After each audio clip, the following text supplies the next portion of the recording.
Hey, thanks for coming by the channel. Before I start this video, I just want to say a big thank you to one of our subscribers and viewers, Jody Sappington. We really appreciate your support. You've been with us from the beginning, and I see you commenting on a lot of other pages also, and you're just a reliable viewer, great viewer to have. We really appreciate your comments and your support. And I want to say hello to all the new subscribers. We're up to 360 something, so really appreciate you guys tuning in and following our journey. And for people who've been subscribed to our channel for a while and that comment on our videos, appreciate all of you guys sincerely. Today I'm going to be planting some lamb's quarters. That is Chenopodium giganteum, and I wrote this little song about it. Chenopodium giganteum, they say you're just a weed, but you're so darn tasty and full of vitamins. I'm gonna plant your seed. I'm gonna plant. I'm gonna plant. I'm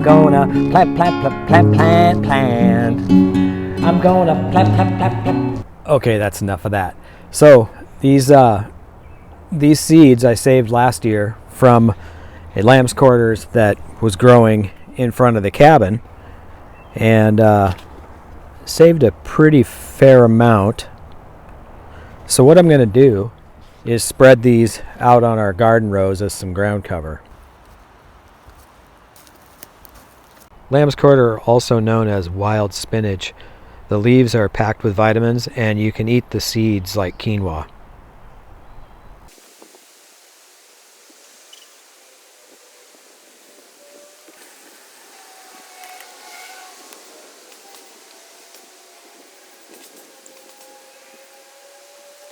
The other thing I want to do is investigate this area up here and see what the dirt's like. I think it's a lot of roots in there, but it's also a lot of leaves and needles and stuff that fell from the trees, so it could be a good place to plant.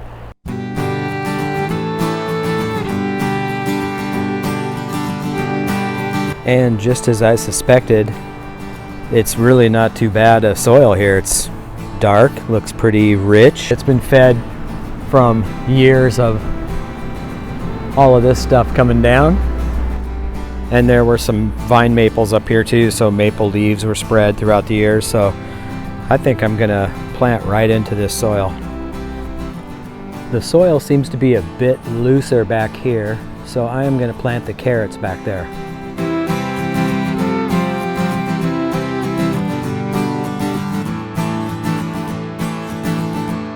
Next, I think I'm going to do the cabbage. I don't know if I'll put the spinach in here. I might start another row here with spinach, but for now, cabbage is going down here.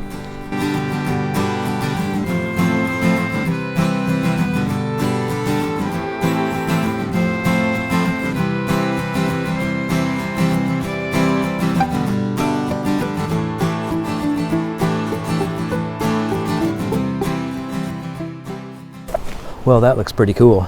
It's gardening in the mountains. So I think I'm going to stick with that row for today and wait for Jen. She's going to be up here tomorrow night. I know she was talking about maybe planting rhubarb up here, maybe some other stuff, and we might plant some rhubarb down by the cabin. So I'll wait for her and we can kind of figure out what we're going to do with this whole area here. This little tunnel we built last weekend, it's going to be our squash tunnel.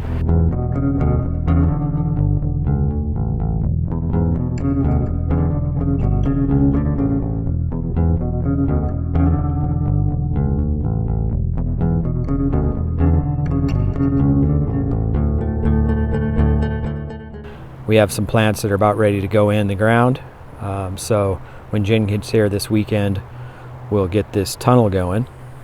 So if you saw our video on the MEGABLOOM tomatoes, we've got 2 of them that have actually turned into tomatoes. So here's one here. This was the really big one we had. Here's perspective. So there's my hand, and here's the size of a regular tomato on one of our other plants. So you can see this MEGABLOOM is quite large, and it's got the Frankenstein sew job looking thing on there where it's all kind of coming together.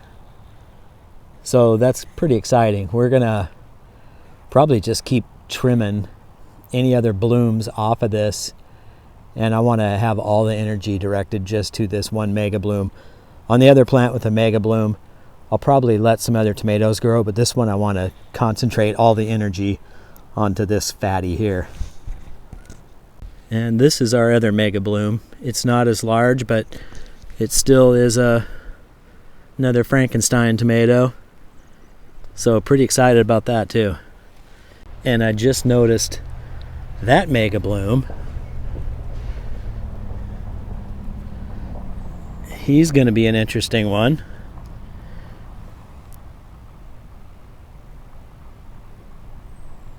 So that's pretty cool. Got 3 mega blooms that have turned to tomatoes. So might get 3 hefty monster tomatoes out of that. And the video wouldn't be complete without saying hello to our girls.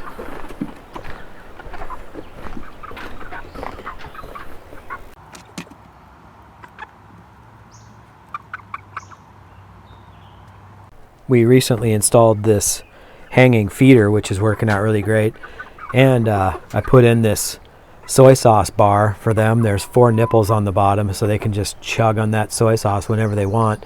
I'm hoping by the time they start laying, they're going to have some really tasty eggs. We also have some huckleberries that are a blue variety of huckleberry, and we haven't seen any other blue huckleberries up here at all. All of them are red, so these are our prized huckleberries, and this year we threw a net over them and they are just taking off this year. We'll be picking these this weekend. Last year they just didn't do very well. It was kind of an odd year, and the huckleberries that were on there, the birds just devoured them. So I mean, look at this thing. It's just covered. The other thing we have up here is salmon berries. There's a beauty right there. The birds get to a lot of these, but we do have a lot of them all over the place. I'm not sure if that one's ready, but I'm going to try it anyway. Oh, that's good. Well, that'll do it for today's video. So appreciate you guys stopping by. If you haven't subscribed to our channel yet, hit subscribe and follow along. And we'll be doing some more of those MEGABLOOM tomato updates soon, so that should be exciting to see how those things develop. For Almost Homestead, I'm Jay. Thanks for watching, and I'll see you next time.